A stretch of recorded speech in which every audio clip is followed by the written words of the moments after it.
Halo teman-teman, terima kasih sudah klik video ini. Apa kabar kalian semua? Semoga dalam keadaan yang sehat dan bahagia. Fitria alias Aluna Sagita berusia 26 tahun, berasal dari Batam, Kepulauan Riau. Aluna dikenal sebagai wanita yang ramah, mudah bergaul dan aktif dalam media sosial. Tidak banyak informasi tentang latar belakang dari Aluna ini guys. Hanya saja dikatakan bahwa Aluna merupakan seorang janda asal Batam yang pada bulan Juni tahun 2022 Aluna memutuskan untuk pindah dari Batam ke Denpasar, Bali. Dan saat berada di Bali, Aluna tinggal di sebuah tempat kos yang cukup elit, yaitu Gria Sambora, tepatnya di Jalan Tukat Batanghari, Kelurahan Panjer, Kecamatan Denpasar Selatan, Kota Denpasar, Provinsi Bali. Namun diketahui bahwa saat pindah dari Batam ke Bali pada bulan Juni tahun 2022 itu, Aluna sedang dalam kondisi mengandung. Tidak disebutkan siapa ayah dari bayi yang dikandungnya, namun yang jelas Aluna hanya tinggal bersama bayi dalam kandungannya di tempat kos tersebut. Kemudian singkat cerita pada bulan Oktober tahun 2022 atau 4 bulan setelah ia pindah ke Denpasar, Bali, Aluna pun melahirkan buah hatinya. Seorang bayi sehat dan lucu yang menjadi temannya tinggal bersama di tempat kos.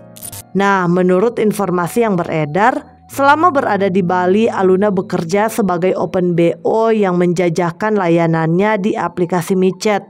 Parasnya yang cantik dan menarik cukup membuat para pria hidung belang ingin memakai jasa layanan ranjangnya. Dan dikatakan dari hasil open BO itulah Aluna mencukupi kebutuhannya bersama buah hatinya. Aluna menjajakan pekerjaannya itu melalui aplikasi kencan yang cukup mudah menarik para pelanggan dengan tarif yang bisa dibilang lumayan besar untuk sekali kencan. Tentu saja pertanyaan terbesar yang muncul adalah saat Aluna melayani para pelanggannya, lantas bagaimana dengan bayinya gitu loh. Nah, dikatakan bahwa ketika Aluna melayani para pelanggan, bayinya yang baru lahir ia titipkan kepada temannya yang tinggal satu tempat kos dengannya namun beda kamar. Jadi memang Aluna punya beberapa teman yang tinggal satu tempat kos dengannya. Dan temannya itu akan dengan senang hati merawat bayi Aluna saat sang ibu sedang melakukan servis. Sekali lagi tidak banyak informasi tentang latar belakang dari Aluna, di mana keluarganya, siapa ayah dari bayinya. Namun yang jelas selama kurang lebih 2 bulan setelah bayinya lahir, Aluna merawat buah hatinya itu dibantu oleh teman kosannya.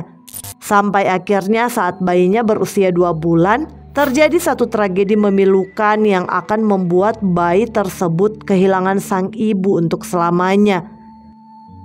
Oke guys, sekarang kita masuk pada kronologi kejadian yang telah diterbitkan di beberapa media berita yang beredar luas di masyarakat. Sedikit disclaimer aja bahwa semua informasi yang disajikan dalam video ini kami rangkum dari berbagai media online seperti artikel maupun berita nasional TV.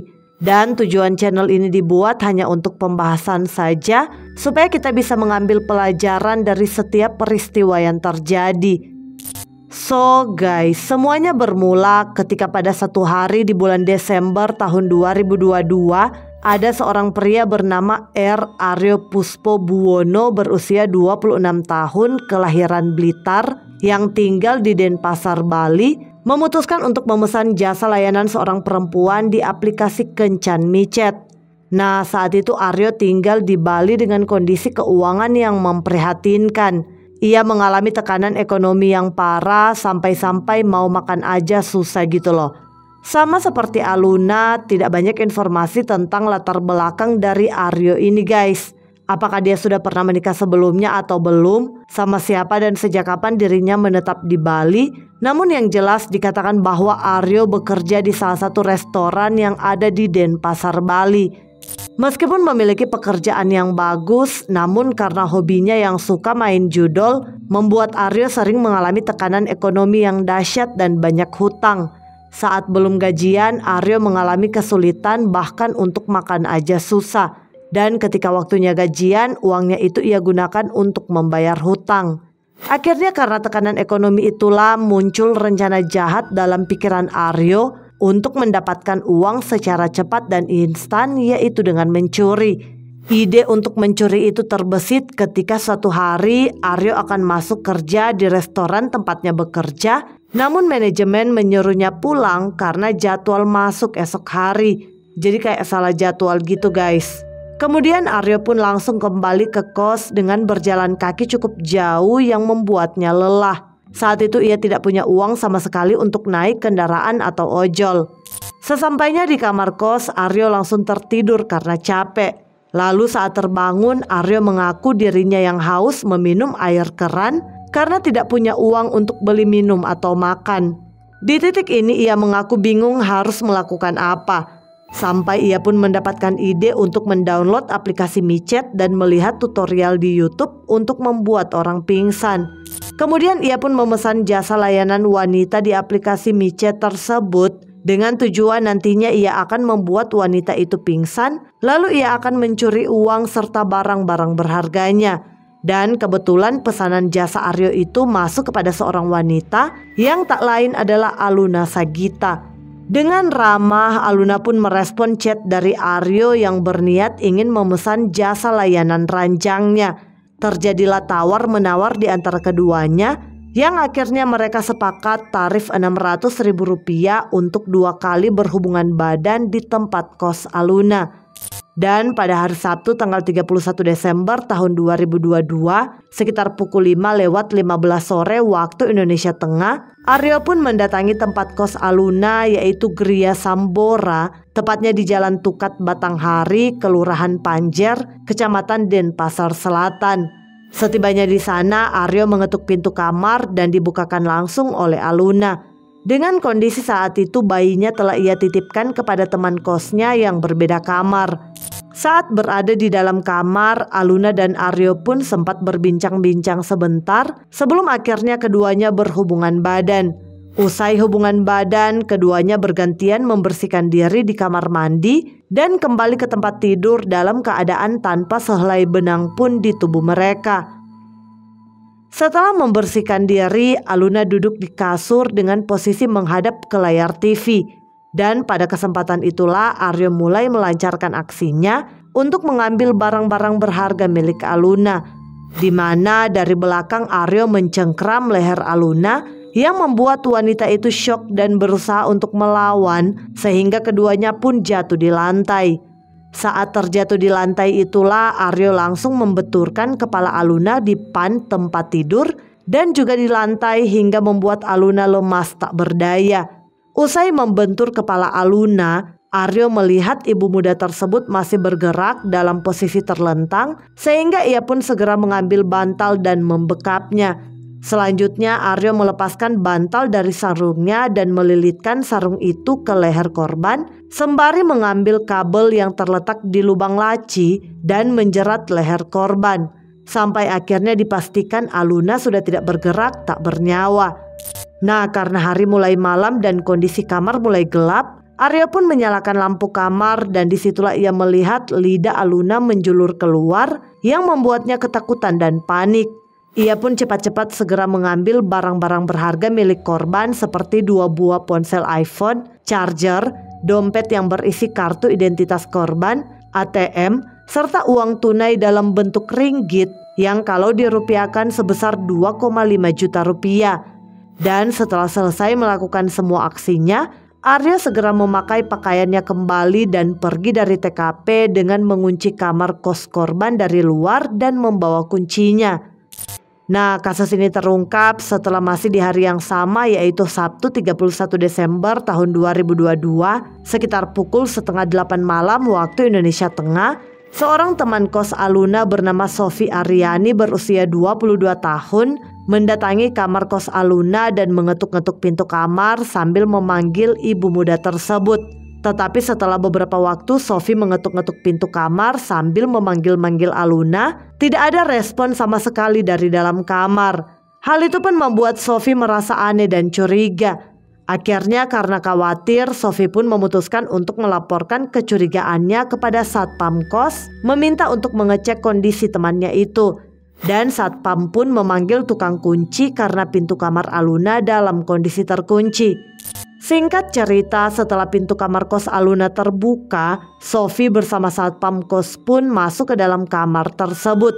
Dan betapa terkejutnya mereka ketika menemukan Aluna sudah tak bernyawa di dalam kamar, tepatnya di samping kasur, dengan kondisi tanpa busana, lehernya terjerat kabel serta lidahnya menjulur keluar dalam posisi terlentang di lantai dengan kaki menekuk sebelah. Penemuan jasad Aluna pun diteruskan kepada pihak kepolisian Polsek Denpasar Selatan. Menerima laporan tersebut, tim Polsek Denpasar Selatan segera menuju ke lokasi dan melakukan olah TKP. Dalam proses olah TKP, polisi menemukan beberapa barang seperti tas berisi kosmetik, alat kontrasepsi belum terpakai, cincin, jam tangan, dan juga 4 alat kontrasepsi bekas pakai. Sementara handphone milik korban tidak ditemukan yang diduga menghilang. Dugaan awal polisi bahwa jeratan kabel di leher korban itulah yang membuat korban kehilangan nyawa dan diduga kuat korban merupakan korban penghilangan nyawa. Selanjutnya jasad korban dibawa ke rumah sakit guna dilakukan pemeriksaan forensik. Dari hasil pemeriksaan, dokter menemukan adanya luka lecet di tubuh korban, tulang lidah patah akibat jeratan kabel di leher, serta luka akibat benda tumpul di kepala.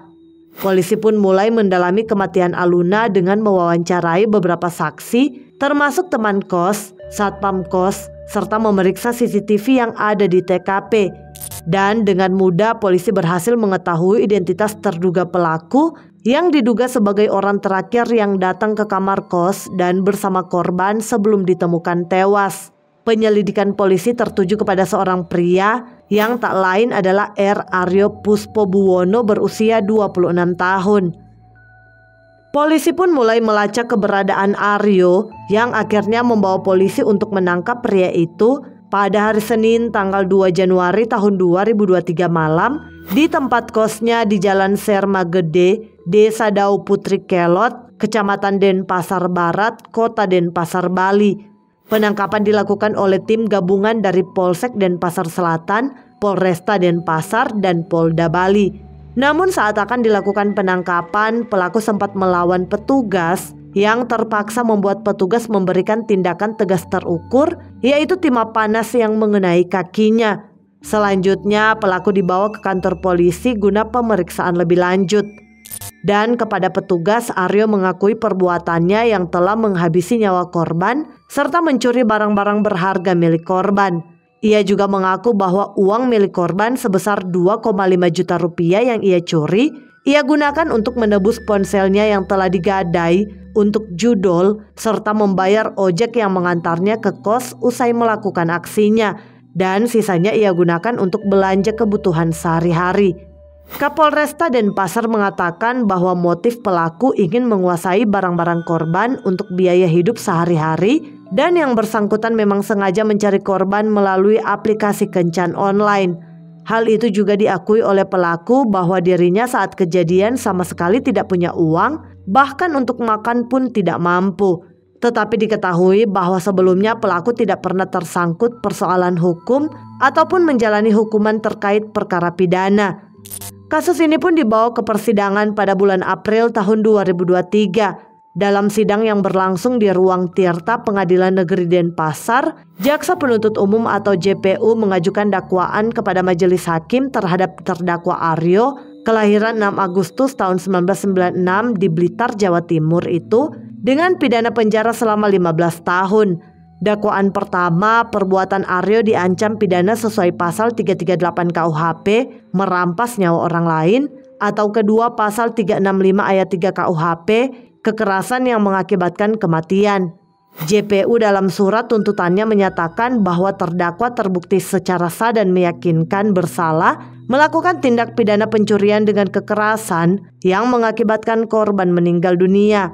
Dan sebelum pada tuntutan, jaksa dalam sidang menyatakan tidak ditemukan alasan pemaaf maupun alasan pembenar yang dapat menghapuskan pertanggungjawaban pidana pada diri terdakwa Aryo.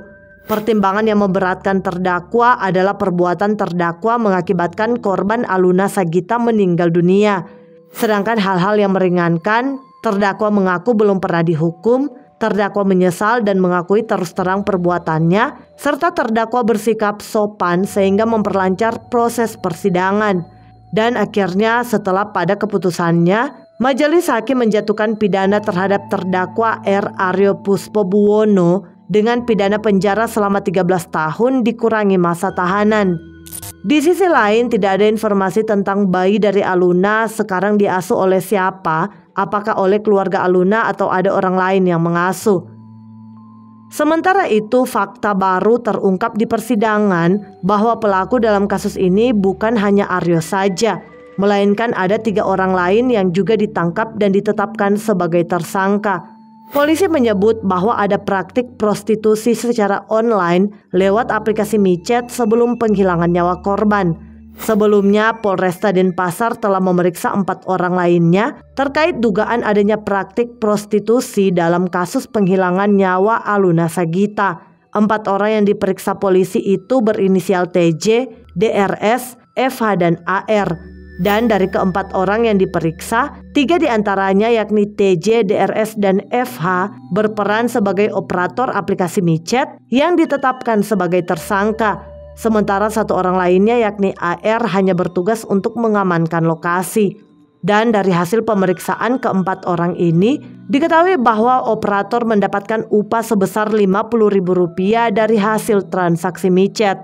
Akhirnya ketiga operator micet yang ditangkap dikenakan pasal 296 KUHP dan atau pasal 506 KUHP dan atau pasal 45 ayat 1 Junto 27 ayat 1 Undang-Undang Nomor 11 Tahun 2008 tentang Informasi dan Transkrip Elektronik atau ITE dan atau pasal 30 Junto pasal 4 ayat 2 Undang-Undang Nomor 44 Tahun 2008 tentang pornografi dengan ancaman pidana 6 tahun dan denda 1 miliar.